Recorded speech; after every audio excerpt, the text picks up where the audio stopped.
बिस्मिल्लाहिर्रहमानिर्रहीम। आज के इस लेक्चर में हम कंपोनेंट लेवल डिज़ाइन को डिस्कस करेंगे।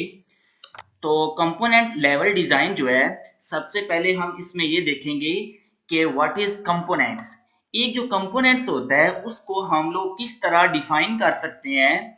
Object management group unified modelling language के अकॉर्डिंग जो कि वो कंपोनेंट्स को डिफाइन करते हैं कि एक ऐसा रिप्लेसेबल पार्ट और डिप्लॉयबल पार्ट जो कि किसी भी सिस्टम की इम्प्लीमेंटेशन को एनकैप्सुलेट करे और एक्सपोज करे सेट ऑफ इंटरफेसेस को, हम लोग उसको कंपोनेंट बोलते हैं।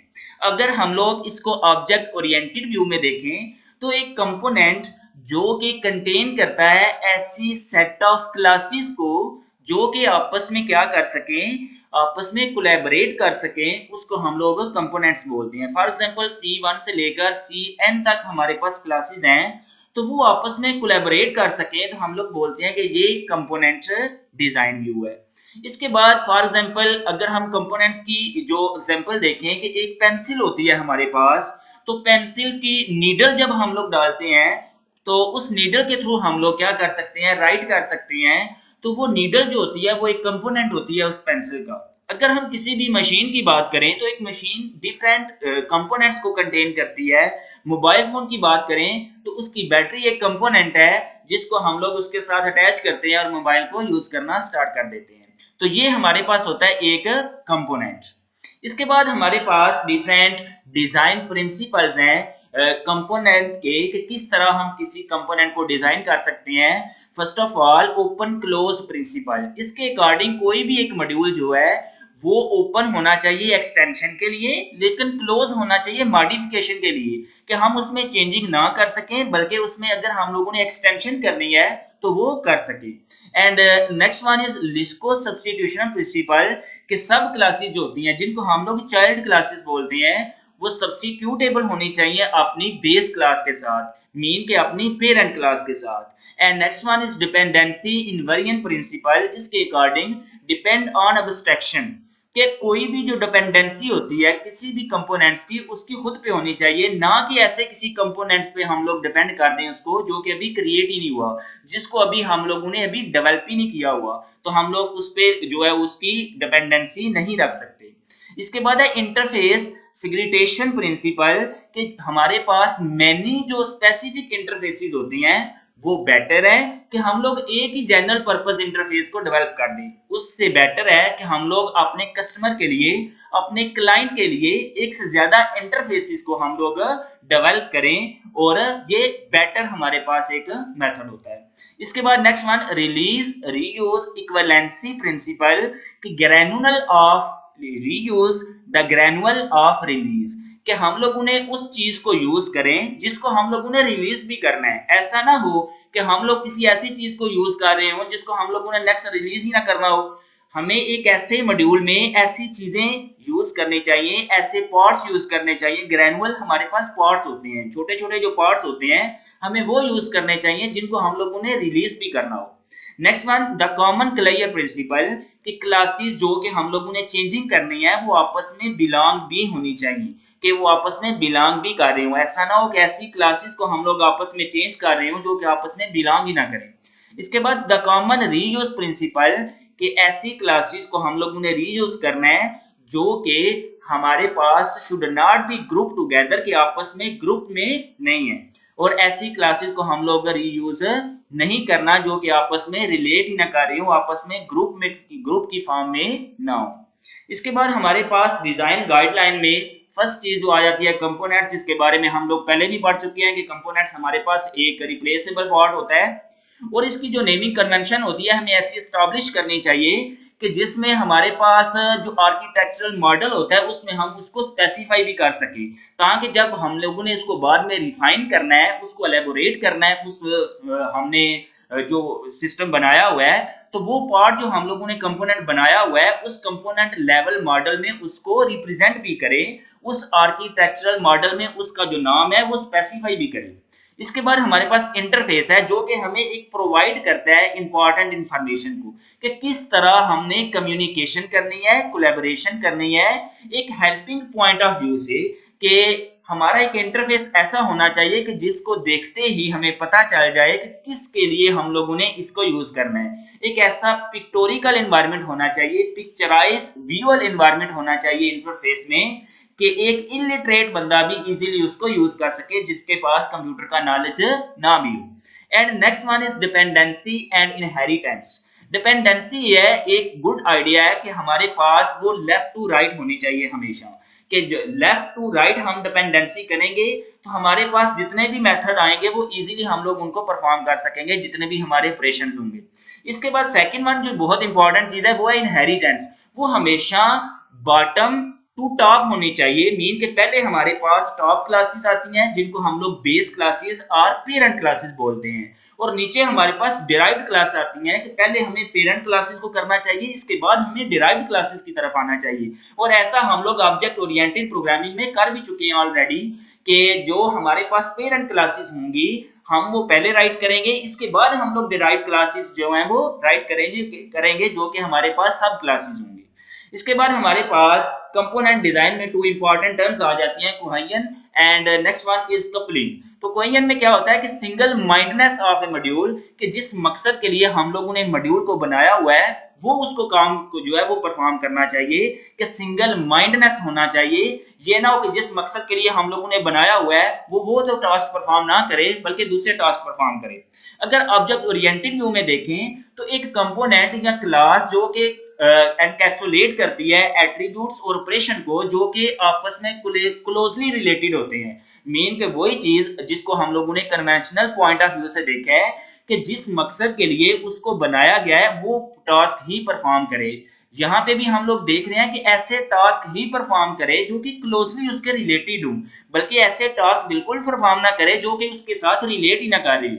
और इसके साथ कंपोनेंट इटसेल्फ की इसके लिए टर्म यूज होती है कि जो कंपोनेंट जिस टास्क के लिए बनाया गया है वो वही टास्क परफॉर्म करे तो हमारे लिए इजी रहेगा। ठीक है, इसके साथ हमारा ये ही गुड डिजाइन होगा कि हम लोग कोई इनको यूज करें। And next one is coupling. And coupling हमारे पास जो होती है वो एक डिग्री जिसमें हम लोग एक कंपोनेंट को किसी दूसरे कंपोनेंट के साथ एक्सटर्नल वर्ल्ड में कनेक्ट कर देते हैं, उसको बोलते हैं कि ये कपलिंग है। और ये जो कपलिंग है हमारे पास ये कम से कम होनी चाहिए ताकि हमारे पास ये जो qualitative measure of the degree है which classes are connected to one another, के ये जो एक्सटर्नल वर्ल्ड में हमारे पास जो क्लासेस एक दूसरे के साथ रिलेट करती हैं वो कम से कम कपलिंग में। इसके बाद हमारे पास कुछ कंपोनेंट लेवल डिजाइन के प्रिंसिपल्स आ जाते हैं। फर्स्ट स्टेप पे हमें आइडेंटिफाई करना चाहिए कि जो हमारा डिजाइन क्लास है वो किस तरह प्रॉब्लम डोमेन को सॉल्व करेगी। सेकंड वन इज वो जो आइडेंटिफाई हमने करना है डिजाइन को वो किस तरह उसका इंफ्रास्ट्रक्चर जो होगा वो डोमेन के साथ कोरेस्पॉन्ड करेगा। इसके बाद हमने थोड़ी सी उसमें चेंजिंग करनी होती है, उसको रिफाइन करना होता है, एलेबोरेट करना होता है अपने डिजाइन को, कि जब एक दफा हम लोग उसको बना लेते हैं फिर देखते हैं कि किस तरह हम लोग उसको एलेबोरेट कर सकेंगे, किस तरह उसको रीयूज कंपोनेंट्स में कर सकेंगे। इसके बाद आ जाता है हमारे पास कि जब हम रिलेट करते हैं आपस में कंपोनेंट्स को डिफरेंट क्लासेस को तो हमें कोई ना कोई मैसेज को स्पेसिफाई करना होगा उसकी डिटेल देने के लिए। इसके बाद है कि डिफरेंट हमारे पास जो रेलिवेंट इंटरफेसेस होते हैं एक कंपोनेंट का दूसरे कंपोनेंट्स के साथ हमें वो भी आइडेंटिफाई करना चाहिए इसमें। ये हमारे पास कंपोनेंट लेवल का डिजाइन का प्रिंसिपल्स है। एंड नेक्स्ट वन हमारे पास आ जाता है कि हमें वो एट्रीब्यूट्स और डाटा टाइप्स भी रिफाइन करने चाहिए, एलैबोरेट करनी चाहिए, जिनको हम लोगों ने डाटा स्ट्रक्चर के तौर पर यूज करना है। डाटा स्ट्रक्चर के तौर पर हमें रिक्वायर्ड होती है। डाटा स्ट्रक्चर हमारे पास क्या होता है कि किस तरह हम अपने डाटे को स्टोर कर सकते हैं, और उसके लिए डिफरेंट टाइप्स के डाटा स्ट्रक्चर हम लोग यूज करते हैं, जिसमें हमारे पास अरे एक डाटा स्ट्रक्चर होता है, स्ट्रिंग एक डाटा स्ट्रक्चर है, इसके बाद हमारे पास ग्राफ एक डाटा स्ट्रक्चर होता है, ट्री एक डाटा स्ट्रक्चर होता है। ये सारी की सारी चीजें हमारे पास डाटा स्ट्रक्चर होती हैं। इसके बाद हमने जो फ्लो ऑफ इंफॉर्मेशन होता है, फ्लो ऑफ प्रोसेसिंग होता है किसी भी ऑपरेशन का, उसकी डिटेल देनी होती है कंपोनेंट लेवल में। ये जो 3D हम पॉइंट को डिस्कस कर रहे हैं। इसके बाद फोर्थ पॉइंट हमारे पास आ जाता है कि परसिस्टेंट डाटा सोर्सेज होने चाहिए। हमें आइडेंटिफाई करना चाहिए कि किस क्लास से हमारा जो डाटा है वो आ रहा है, किस क्लास से हमारा डाटा जा रहा है, किस तरह हम डाटाबेस को यूज कर रहे हैं। And next one is develop and elaborate behaviour. कि हमने उसका बिहेवियर जो होता है उसको रिप्रेजेंट करना होता है कि एक क्लास या जो कंपोनेंट है इसका बिहेवियर क्या होगा, ये किस तरह हम लोग इसको एलेबोरेट करेंगे, ये किस तरह हमारा वर्क जो है वो परफॉर्म करेगा। इसके बाद एलेबोरेट डिप्लॉयमेंट डायग्राम्स, और हमने डायग्राम्स की फॉर्म में एडिशनल इंप्लीमेंटेशन की डिटेल जो होती है वो भी साथ देनी होती है। ये जितनी डायग्राम्स होती हैं वो नेक्स्ट हम लोग डिस्कस करते हैं कि किस तरह हम लोग जो डायग्राम्स हैं वो क्रिएट करते हैं। इसके बाद हर जो कंपोनेंट लेवल डिजाइन होता है उसकी रिप्रेजेंटेशन जो होती है, हमने उसके साथ ये भी चीज देखनी होती है कि जो हम लोगों ने डिजाइन बनाया है इसके अल्टरनेटिव कौन कौन से डिजाइन है, कि मे भी हमें एक ऐसा अल्टरनेटिव डिजाइन मिल जाए जो पहले से ज्यादा सिंपल हो और पहले से ज्यादा हमारे पास हेल्पफुल हो, तो हमें इसका अल्टरनेटिव भी साथ जो है वो देखना होता है और उसको डिस्कस करना होता है। इसके बाद ये हमारे पास कोलैबोरेशन डायग्राम है जिसमें हमारे पास प्रोडक्शनल जॉब है, और प्रोडक्शनल जॉब के साथ हमारे पास यहाँ पे वर्क ऑर्डर आता है और यहाँ पे हमारे पास जॉब क्यू आती है, यहाँ पे बिल्ड जॉब होती है, यहाँ पे हमारे पास सबमिट जॉब होती है। ये कोलैबोरेशन एक डायग्राम हम लोग ड्रॉ करते हैं। रीफैक्टरिंग के डिफरेंट हमारे पास ये जो कंपोनेंट्स हैं ये किस तरह वर्क करते हैं, और अगर हम लोगों ने इसकी चेंजिंग करनी होती है तो वो किस तरह इसमें हम लोग कंपोनेंट लेवल पे कर सकते हैं। ये रीफैक्टरिंग की एक डायग्राम है। इसके बाद हमारे पास एक्टिविटी डायग्राम आ जाती है कि कोई कंपोनेंट जो होता है वो किस तरह एक्टिविटीज को परफॉर्म करेगा, किस तरह अपने जो उसके टास्क होंगे वो परफॉर्म करेगा। ये एक्टिविटी डायग्राम में हम लोग हर कंपोनेंट की जो एक्टिविटी डायग्राम होती है उसको ड्रॉ करते हैं कि कौन सा यूजर जो है वो कौन से टास्क परफॉर्म करेगा, कौन से कंपोनेंट जो है वो कौन कौन सा टास्क परफॉर्म कर सकता है।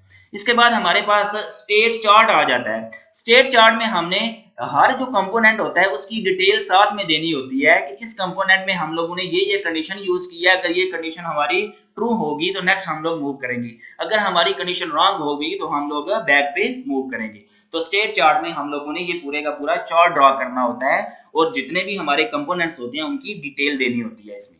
इसके बाद हमारे पास एल्गोरिथमिक डिजाइन आ जाता है जो कि क्लोजेस्ट डिजाइन होता है हमारा किसी भी एक्टिविटी टू कोडिंग, कि जो भी हमारे पास कोडिंग करने के लिए सबसे क्लोज डिजाइन होता है, कि जब हमने कोडिंग करनी होती है तो हमें इस डिजाइन की बहुत इंपॉर्टेंस होती है। तो इसकी अप्रोचेस क्या क्या होती हैं कि जिसमें हम लोग हर कंपोनेंट की जो डिस्क्रिप्शन होती है उसको डिजाइन को रिव्यू करते हैं। इसके बाद हम लोग स्टेप वाइज उसकी रिफाइनमेंट करते हैं। उसकी रिफाइनमेंट कैसे करते हैं कि उसको बार बार चेक करते हैं, अगर उसमें चेंजिंग करनी हो तो हम लोग उसको रिफाइनमेंट करते हैं, चेंजिंग करते हैं उसमें और डेवलप करते हैं एल्गोरिथम को। और हमें हमारे पास एक हमेशा एक ऐसा एल्गो होना चाहिए जो कि हमारा जो टास्क है एफिशिएंटली परफॉर्म कर सके। इसके बाद हम लोग स्ट्रक्चर्ड प्रोग्रामिंग को इंप्लीमेंट करते हैं और प्रोसीजरल लॉजिक लगाते हैं। स्ट्रक्चर्ड प्रोग्रामिंग ऐसी प्रोग्रामिंग जिसमें हम अपने प्रोग्राम्स को स्मॉलर मॉड्यूल्स में डिवाइड कर देते हैं, और प्रोसीजरल में हम लोग बताते हैं कि what to do and how to do, कि किस तरह उसने टास्क को परफॉर्म करना है। इसके बाद हम लोग फॉर्मल मेथड्स जो होते हैं उनको लॉजिक प्रूव करने के लिए हम लोग वो यूज करते हैं, जो फॉर्मल मेथड्स होते हैं। इसके बाद एल्गोरिथमिक जो डिजाइन मॉडल होता है इसमें हमारे पास डिफरेंट चीजें आ जाती हैं कि किस तरह हम अपने एल्गो को डिजाइन को रिप्रेजेंट कर सकते हैं।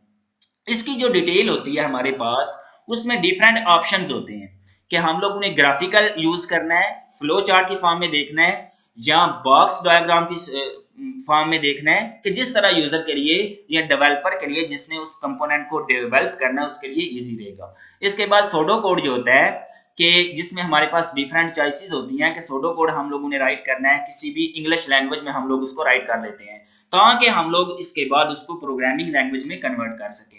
ये इसके बाद हम उसको प्रोग्रामिंग लैंग्वेज में कन्वर्ट करते हैं सोडो कोड के बाद इंग्लिश वर्डिंग लिखने के बाद, और नेक्स्ट हमारे डिसीजन टेबल्स होते हैं कि हम लोगों ने कौन कौन सा टास्क जो है वो परफॉर्म करना है। और स्ट्रक्चर प्रोग्रामिंग जो कि मैं आपको पहले भी बता चुका हूं जिसमें हम लोग एक मॉड्यूलर प्रोग्रामिंग यूज करते हैं जिसमें डिफरेंट मॉड्यूल्स हम लोग बना लेते हैं। इसमें हम लोग सीक्वेंस, कंडीशनल, लूप्स, ये हमारे पास कुछ कंट्रोल स्ट्रक्चर्स होते हैं जिनको हम लोग यूज करते हैं।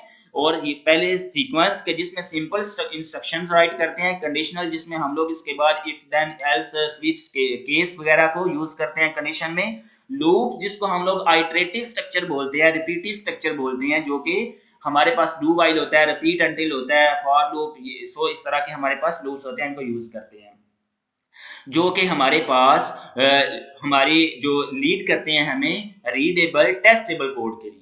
Important for achieving high quality but not enough. वो कह रहा है कि ये बहुत एक इम्पॉर्टेंट क्वालिटी होती है अपने टास्क को अचीव करने के लिए, लेकिन ये काफ़ी नहीं है, इसके बाद भी हमारे पास कुछ चीज़ें आती हैं। और वो ये है कि हमारे पास स्ट्रक्चर प्रोसीजरल डिज़ाइन, कि किस तरह हमारा प्रोग्राम वर्क करेगा, उसके लिए हम लोग डिज़ाइन करते हैं। यहाँ पे देखें तो ये हमारे पास एक कंडीशन जी है, और अगर ये ट्रू होती है तो हमारा प्रोग्राम जो होता है वो अपने एंड की तरफ जाता है और इंस्ट्रक्शंस की तरफ मूव करता है, और अगर हमारे पास वो रॉन्ग होती है तो वो दोबारा बैक पे आ जाता है। ये होती है स्ट्रक्चरल प्रोसीजरल डिजाइन। इसके बाद हमारे पास डेसिशन टेबल्स होते हैं, जिसमें हम लोग कंडीशंस देते हैं कि ये सिल्वर कस्टमर है, गोल्ड कस्टमर है, रेगुलर कस्टमर है, और उसके रूल्स क्या क्या हैं, किन को हम लोगों ने यूज करना है, किन को हम लोगों ने ट्रू रखना है, किन को फॉल्स रखना है। ये सारी चीजें हम लोग डिसीजन टेबल्स में राइट करते हैं। इसके बाद हमारे पास नेक्स्ट आ जाता है जी program design language. Program design language में क्या होता है कि यहाँ पे देखें तो हम लोगों ने ये कंडीशन सिंटेक्स लिखा हुआ है कि if condition X then process A, अगर कंडीशन रॉन्ग होती है तो प्रोसेस बी, इसके बाद एंड इफ। ये इफ देन स्ट्रक्चर है हमारे पास प्रोग्रामिंग डिजाइन लैंग्वेज में।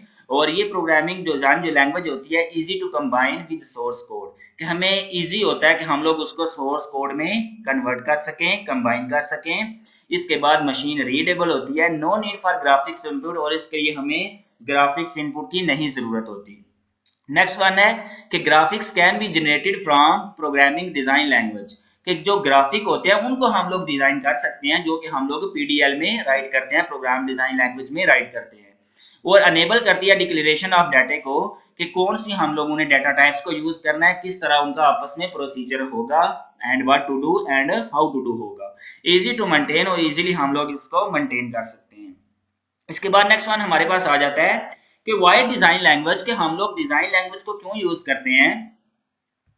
इसमें can be derivative of the high level language होती है हमारे पास, हाई ऑर्डर लैंग्वेज जो होती हैं, इसमें ये जो मशीन रीडेबल होती हैं और प्रोसेसेबल होती हैं, कि इजीली नियर टू ह्यूमन होती हैं, जिसमें हम लोग कोड जो है वो राइट करते हैं, और एम्बेडेड होती हैं विद सोर्स कोड के साथ, कि इनसे हम लोग सोर्स कोड को जो है वो सोर्स कोड राइट करते हैं, सोर्स कोड के साथ हमारा जो है वो इजीली मशीन कोड में कन्वर्ट हो जाता है कंपाइलर के थ्रू। इसके बाद हम लोग इसको रिप्रेजेंट कर सकते हैं ग्रेट डिटेल के साथ, if the designer and the coder are different. अगर डिजाइनर और कोडर जो है वो डिफरेंट भी हों तो हम लोग इजीली इनको रिप्रेजेंट कर सकते हैं। ये जो हमारे पास हाई लैंग्वेज होती हैं, जो हाई ऑर्डर हमारे पास लैंग्वेज होती है, एक्चुअल हाई ऑर्डर लैंग्वेज होता है, और इजीली हम लोग इसको रिव्यू कर सकते हैं। नेक्स्ट हमारे पास आ जाता है कि common based development. Common based development में क्या होता है हमारे पास, कि हम लोग कंपोनेंट्स बेस्ड डेवलपमेंट क्यों करते हैं, जिसमें पॉसिबिलिटी होती है कि हम लोग अपना जो सॉफ्टवेयर, हमारी जो टीम होती है वो डिफरेंट टास्क के लिए डिफरेंट कंपोनेंट्स को रीयूज कर सके, रीयूज की फैसिलिटी को यूज कर सके, इसलिए हम लोग कंपोनेंट बेस्ड डिजाइन को डेवलप करते हैं।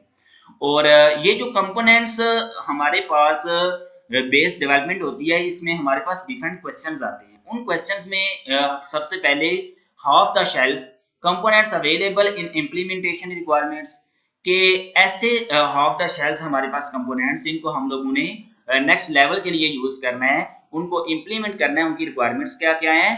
इसके बाद हम लोग जो उनको यूज कर रहे हैं कंपोनेंट्स को, क्या हम लोग उनको इम्प्लीमेंट भी कर सकेंगे अकॉर्डिंग टू रिक्वायरमेंट्स या नहीं, इसमें हम लोग ये चीज को भी देखते हैं। इसके बाद जितने भी हमारे पास इंटरफेस अवेलेबल होंगे वो क्या कंपोनेंट्स आपस में कंपैटिबल होंगे अकॉर्डिंग टू आर्किटेक्चर।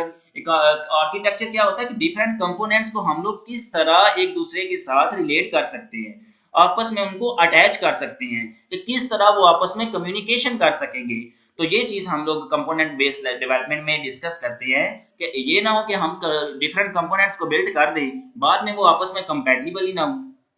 इसके बाद नेक्स्ट वन हमारे पास आ जाता है कि इम्पीडिमेंट्स टू रीयूज, कि किस तरह हम लोग जो ये जो रीयूज होते हैं कंपोनेंट्स, उनको इम्प्लीमेंट कर सकते हैं। डिफरेंट जो कंपनीज और ऑर्गेनाइजेशन जो होती हैं वो रिजेंबल्स करती हैं जब सॉफ्टवेयर की यूजेबिलिटी को, बाकायदा एक प्लान करते हैं कि सबसे पहले हम लोगों ने लेफ्ट टू राइट जो है वो डिपेंडेंसी रखनी है और बॉटम टू टॉप हम लोगों ने इसमें इनहेरिटेंस जो है वो यूज करनी है।